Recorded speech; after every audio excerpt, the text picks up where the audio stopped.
This is Tim from Your Six Studios. Today in this video I'm going to show you how to quickly delete multiple apps at the same time on your Android phone.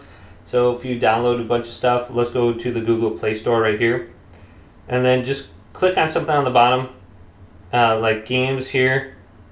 And then you can see your profile in the top right, your little picture. Okay, cool. Then go on over to Manage Apps and Device. Then we go over to Manage. And here we can see all our apps and games. So we got recently updated. We can go by other categories right there, but just select a bunch of stuff now. Like, I don't know, Pixel VIPs, I don't know what that is. And going down under here. OP Auto Clicker, probably don't need that anymore. Emoji Workshop, don't know what that is. Pixel Stand, okay. So just delete a lot of these things, smart things, I don't need that either. Personal Safety. Another Google app. So just delete a bunch of these apps, and it's not deleted yet.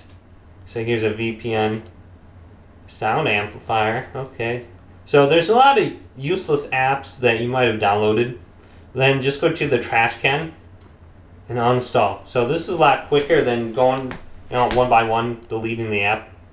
Just go into here and you can delete them. And you have the sort by option too, most used, least used. That could be a good indication of how to find, items to delete. So if you don't use it, delete it. So hopefully this video did indeed help you out. Leave it a big thumbs up and subscribe to my channel down below.